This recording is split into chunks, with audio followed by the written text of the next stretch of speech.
এই যে প্রথমেই আমি নিয়ে নেব অ্যালোভেরা। আর তোমরা তো সবাই জানো অ্যালোভেরা আমাদের চুল বা স্কিনের জন্য কতটা ভালো। তো আমি আমার চুল অনুযায়ী কিন্তু অ্যালোভেরার ডাল কটা কেটে নেব। তোমরাও কিন্তু তোমাদের চুলের লেন্থ অনুযায়ী কিন্তু অ্যালোভেরা নিয়ে নেবে।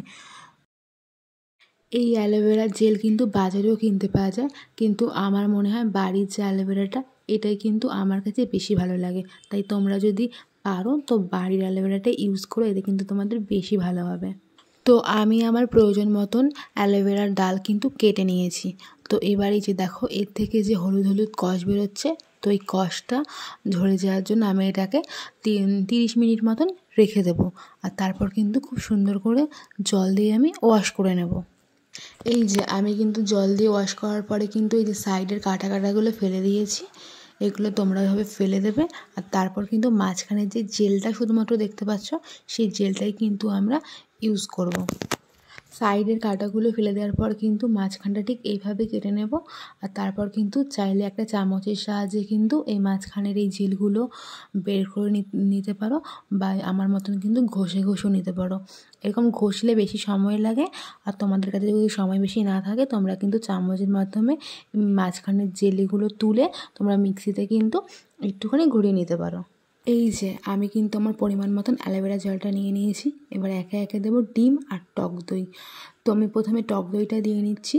আর টক দইটা কিন্তু তোমাদের চুলের লেন্থ অনুযায়ী তোমরা বুঝে দেবে। আর আমি কিন্তু এখানে 100 গ্রাম টক দই নিয়েছিলাম, আর তার থেকে কিন্তু একটুখানি রেখে আর বাদ বাকিটাই টক দই দিয়ে দিয়েছিলাম। তারপর কিন্তু খুব সুন্দর করে মিক্স করে নিতে লাগবে। আর ডিমটা বলি, যারা তোমরা ডিমের গন্ধ আষ্টে গন্ধ সহ্য করতে পারো না, তারা ডিমের শুধুমাত্র সাদা অংশটাই দিও, কুসুমটা দিও না। আর যারা তোমরা ডিমের আষ্টে গন্ধতে কোনো সমস্যা হয় না, তোমরা কিন্তু চাইলে পুরো ডিমটাই দিয়ে দিতে পারো, কোনো সমস্যা নেই। আর তারপর কিন্তু তোমাদের মিক্স করা হয়ে গেলে তারপর চুলের একদম স্কাল্প থেকে লেন্থ পর্যন্ত খুব সুন্দর করে লাগিয়ে নেবে। এই যে দেখো আমি কিন্তু চুলটা দুই সাইডে ভাগ করে নিয়েছি। তারপর দেখতে পাচ্ছ প্রথমে স্কাল্পে লাগাচ্ছি, কেন স্কাল্পে লাগালে কিন্তু কোনো প্রবলেম নেই, তার কারণ এটার মধ্যে আছে টক দই, অ্যালোভেরা, ডিম। এগুলো কিন্তু আমাদের চুলের ভীষণভাবে পুষ্টি যোগায়, আর তার জন্য কিন্তু কোনো সমস্যা নেই। তাই খুব সুন্দর করে চুলের স্কাল্পে এবং লেন্থে সব জায়গায় কিন্তু লাগাতে পারো। এই যে দেখতে পাচ্ছ আমি যেভাবে লাগাচ্ছি, চাইলে তোমরা কিন্তু কারোর সাহায্য নিয়েও এটা অ্যাপ্লাই করতে পারো। এই যে তারপর দেখতেই পাচ্ছ আমার কিন্তু খুব সুন্দর করে সব চুলে কিন্তু লাগানো হয়ে গেছে। আর আমার এই লম্বা লম্বা চুলে কিন্তু কোনো রকমভাবে পসিবলই ছিল না একা একা লাগানো।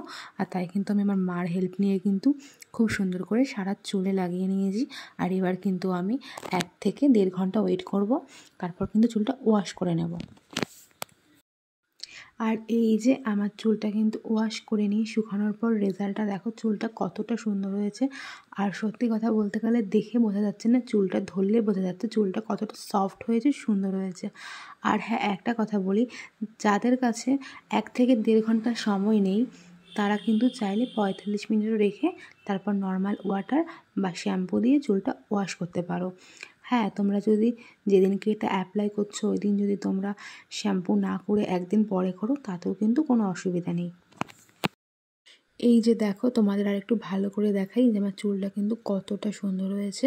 হ্যাঁ, তোমরা হয়তো ভিডিওতে বুঝতে পারছো না, তাই বলে তোমরা কিন্তু বাড়িতে ট্রাই করো, অবশ্যই কিন্তু খুব ভালো একটা রেজাল্ট পাবা। আর আমি কিন্তু আজকের ভিডিওটা এইখানেই শেষ করছি। ভিডিওটা কেমন লাগলে অবশ্যই কিন্তু কমেন্ট করে বলো, ভালো লাগলে লাইক কমেন্ট শেয়ার করে দিও। আর আমার চ্যানেলটা সাবস্ক্রাইব করে পাশে থেকো। সবার সঙ্গে দেখা হবে অন্য কোনো একটা ভিডিওতে। ততক্ষণের জন্য সবাইকে টাটা।